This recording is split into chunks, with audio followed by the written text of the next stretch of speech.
हमने epithelial tissues देखा. Now we will see connective tissues.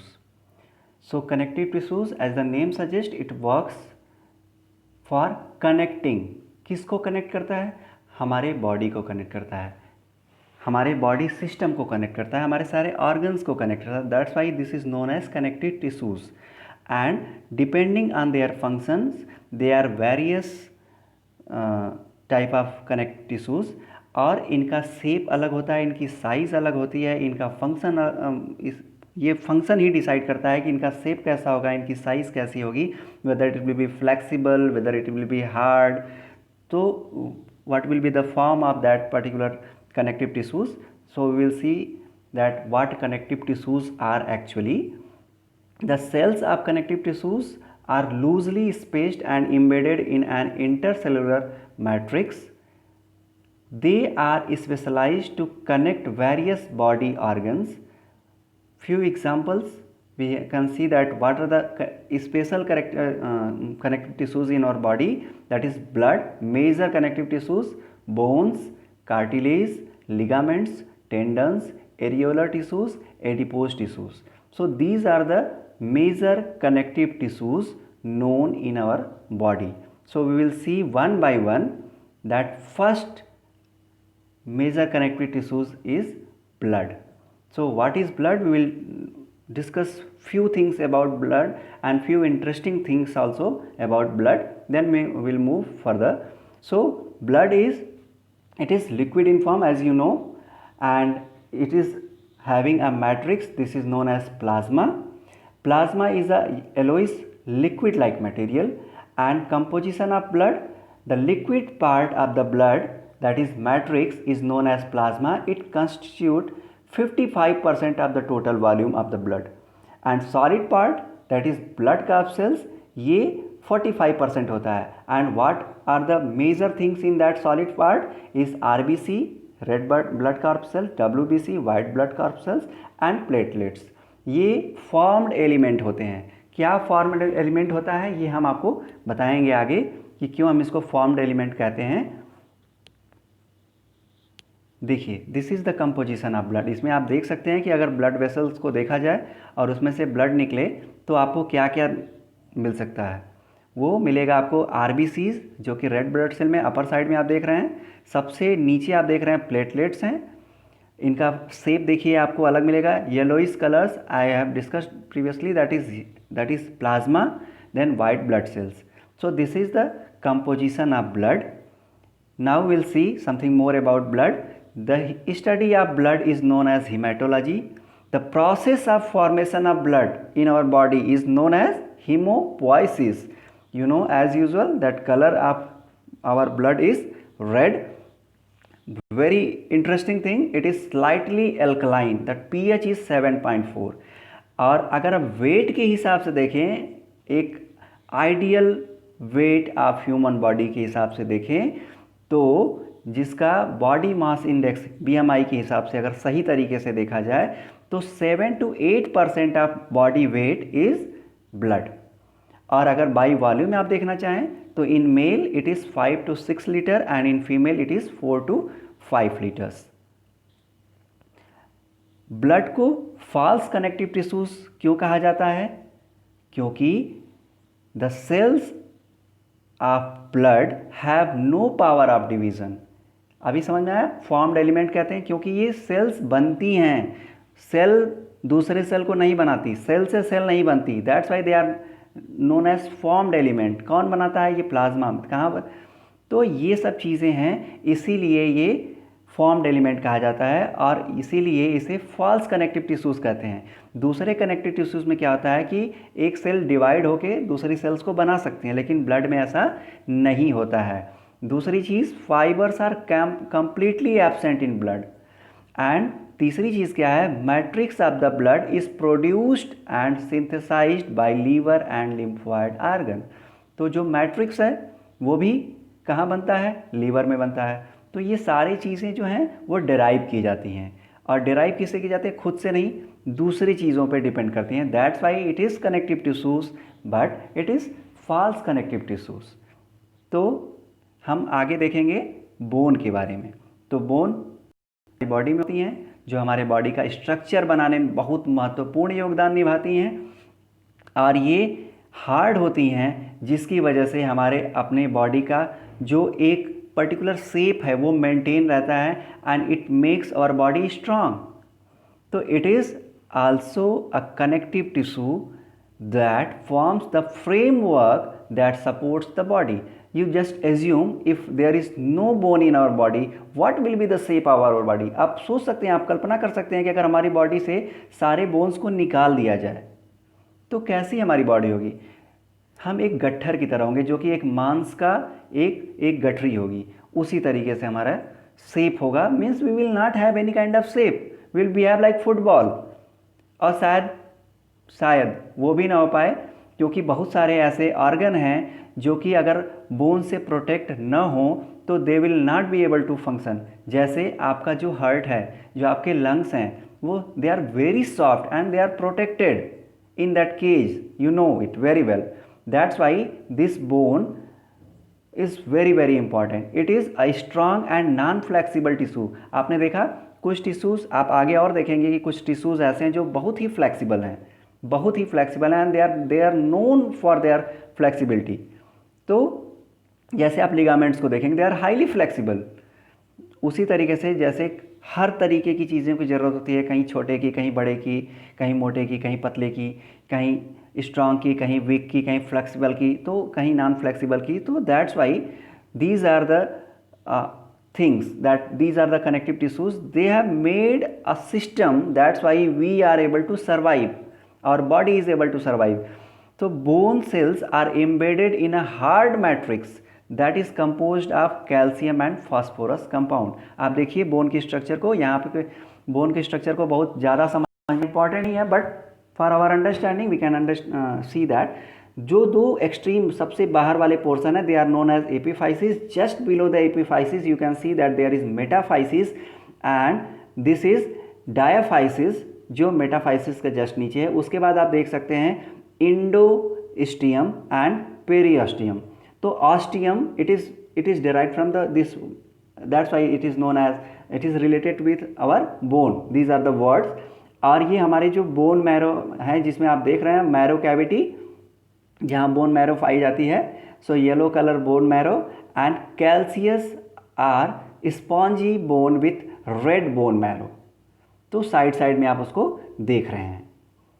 और सिंगल बोन सेल को अगर देखा जाए तो ये इस तरीके की होगी. साइटोप्लाज्म होगा, न्यूक्लियस होगा, और प्रोटोप्लाज्मिक प्रोसेसेस. ये एक दूसरे से अगर बहुत सारे सेल्स को अगर आपस में डाल दिया जाए तो ये एक दूसरे से इस तरीके से जुड़ जाएंगे कि ये अच्छे से अपने जो हार्ड क्वालिटी है, इसकी स्ट्रांग क्वालिटी है, नॉन फ्लेक्सिबिलिटी है, जिसको ये मेंटेन करने में मदद करते हैं. तो now will see ligaments.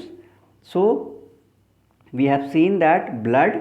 Now then we saw about bones. Now this fourth one we are seeing ligaments. So two bones are connected to each other by a connective tissue called ligament, and this is very very flexible. Flexible means elastic in nature. आप देखिए side में आपको यहाँ दिख रहा है, ये ligament है जो कि ऊपर वाले सेल को जोड़ा है, सॉरी ऊपर वाले बोन से इसको आपके ये पैर की जो हड्डियाँ हैं आप देख सकते हैं, ये आपके फीमर है और नीचे आपके उससे दूसरे बोन से इसको जोड़ा है. ये आप देखिए दूसरे में आप देख रहे हैं कहाँ पे, आप यहाँ देख सकते हैं, ये जो पोर्शन आप दिख रहा है ये है आपका यहाँ पे लिगामेंट, ये हाथ वाले उसमें. तो हाथ पैर जहाँ भी एक हड्डी को दूसरे हड्डी से जोड़ना है वहाँ पे कौन काम आता है, लिगामेंट काम आते हैं. अब अगर देखा जाए तो जहाँ पर अपने बोन्स को मसल से जोड़ना है या मसल को बोन से जोड़ना है, वहाँ पर कौन काम आता है, टेंडन्स काम आते हैं. So bones are connected to muscles by another type of connective tissues named as tendons. और tendons are fibrous tissues with great strength but limited flexibility. देखिए मजबूत ये बहुत होते हैं लेकिन फ्लेक्सिबल नहीं होते. तो आपने देखा किसमें, अभी आपने पीछे देखा कि these ligaments they are highly flexible tissues. यहाँ इसकी क्वालिटी क्या थी? They are highly flexible and elastic in nature. ये बहुत फ्लेक्सिबल हैं, ये इलास्टिक हैं। लेकिन in case of tendons, what you are seeing, tendon को आप देखिए यहाँ पे, ये मजबूत बहुत ज़्यादा हैं, they are very strong but they are not elastic in nature. तो ये है दोनों में basic difference, but both are performing very unique function in our body. तो अब हम आगे देखेंगे कार्टिलेज। तो कार्टिलेज आप देखिए, आप हमारा कान जो बना हुआ है, कान जो बाहरी आउटर ये लोब जो आपको दिखाई देता है, जो हमारी नाक है और जो हमारा ट्रैकिया है, विंड पाइप है, उस पर जो रिंग्स बनी हुई है, ये सारी चीज़ें जो हैं कार्टिलेज की बनी हुई हैं। और जिसने हमको आपको दिखाया है, आपके टो को, आपके घुटने को ये दिखाया है, सॉरी ये आपके घुटने को यहाँ दिखाया गया है। तो यहाँ पे आप देख सकते हैं कि कार्टिलेज कैसे बहुत ही इम्पॉर्टेंट रोल प्ले करता है कि हमारी हड्डियाँ जो हैं वो बोन जहाँ जोड़ है वहाँ पे वे काफ़ी सुरक्षित रहें और ये फ्लेक्सिबिलिटी प्रोवाइड, ये फ्लेक्सिबल होता है। क्यों? क्योंकि ये जो कंपाउंड जिसका ये बना होता है, ये कैल्शियम का नहीं बना होता है, ये शुगर्स और प्रोटीन का होता है। जो इसका मैट्रिक्स होता है वो शुगर और प्रोटीन का होता है, जिसकी वजह से ये सॉफ्ट होता है। तो cartilage smoothens bone surface at joint and also present in nose, ears, trachea and larynx. Cartilage of ear can be folded. आप देखिए अपने कान के ईयर को, जो आपके बाहर अपीयर होता है कान, आप उसे बहुत ही आसानी से फोल्ड कर सकते हैं, आपको कोई दर्द भी नहीं होगा। लेकिन ये भी एक कनेक्टिव टिश्यू का एग्जाम्पल है। अगला टिश्यू आप देखिए, areolar tissues. They are found between the skin and muscle around the blood vessels, nerves and in bone marrow. क्या काम करते हैं? It fills the spaces inside the organs, support internal organs and helps in repair of tissues.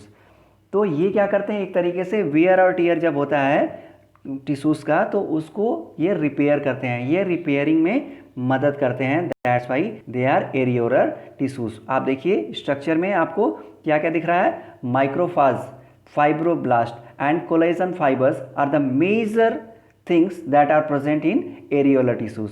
Macrophage क्या करते हैं? ये engulf करते हैं। किसको इंगल्फ करते हैं? जो फॉरेन पार्टिकल होते हैं। फॉरेन पार्टिकल क्या क्या हो सकते हैं? ये वो चीज़ हो सकते हैं जो कि हमारे बॉडी के लिए अनवांटेड होते हैं। अनवांटेड में क्या क्या चीज़ें आएंगी?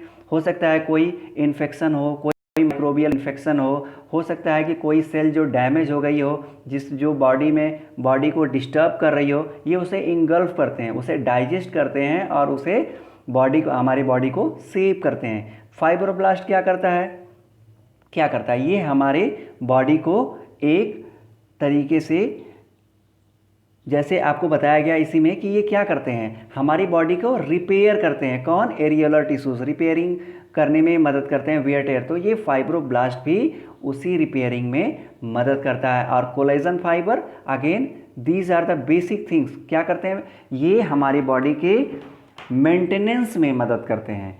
कैसे? अगर आप चाहें तो आप इसको सर्च करके दे सकते हैं कि क्या ऐसा होता है जो फाइब्रोब्लास्ट और कोलेजन, या कैसे एरियोलर टिश्यूज बॉडी के रिपेयरिंग में मदद करता है। तो मैंने आपको माइक्रोफाज के बारे में बताया। अगर आप चाहें तो इसे अपने असाइनमेंट में ऐड कर सकते हैं कि how fibroblast and collagen fibres are useful in repairing of our body. तो अब अगला हम देखेंगे adipose tissues, and this is the last one. Adipose tissues are fat storing tissues. कहाँ पाए जाते हैं? Below the skin and between internal organ. ये फैट स्टोर करके क्या कर लेता है? ये बॉडी को इंसुलेटर की तरह से बचाता है। इंसुलेटर करने से, insulate, why we need insulation, Y?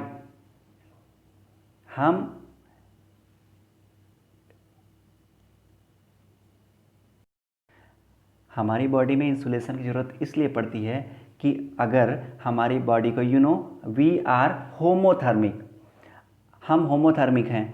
अगर अचानक से ठंड बढ़ जाए, तो अगर हमारी बॉडी कंडक्टर का काम करने लगे, so we will feel extremely cold. तो हमारी बॉडी का जो फंक्शन है वो डिस्टर्ब हो जाएगा. We know that many enzymes in our body function at particular temperature. So if there is change in our environment, in our surrounding, and our body is conducting the heat, then it will be very difficult for enzymes to function in our body. So whole function of our body will disturb. So that's why these adipose tissues store fat inside it and protects our body by insulating our body. तो आप देखिए lipid droplets हैं और एक छोटा सा nucleus आपको दिखाई दे रहा है और उसके बगल में थोड़ा सा साइटोप्लाज्म है और एक सेल का ये स्ट्रक्चर है जो कि लिपिड ड्रॉपलेट्स ज़्यादा होते हैं. ज़्यादा लिपिड ड्रॉपलेट्स होंगे तो ज़्यादा इंसुलेटर का काम करेगा और ज़्यादा इंसुलेटर काम करेगा तो हमारी बॉडी ऐसे ही अच्छे से प्रोटेक्ट होगी. तो इस तरीके से हमने देखा कि what are the connective tissues and what are the function of these connective tissues. You can see this video again and again. If you have any difficulty, you can clarify with me. Okay, so this is the time for assignment, and what you have to do, you have to make the note of the slides. Previous slides I have told you to make the note, लेकिन मैं देखा हूँ बहुत सारे ऐसे बच्चे हैं जो कि डायग्राम को सीरियसली नहीं ले रहे हैं. Science, that is especially life science, without diagram it is incomplete. तो आप ध्यान रखें जब हम आपको नोट्स बनाने के लिए कर रहे हैं इसका मतलब विथ डायग्राम, और जितना ही आपको डायग्राम समझ में आएगा आपको पूरी साइंस अच्छे से समझ में आएगी. So you have to do that and rest you read it and try to complete it. और ये रिसोर्सेज हैं जिसे आप चाहें तो और भी अच्छे से सर्च करके पढ़ सकते हैं. ये ढेर सारे रिसोर्सेज हैं, आप चाहें तो कॉपी पेस्ट करके और पढ़ सकते हैं इसको. And thank you, have a nice day.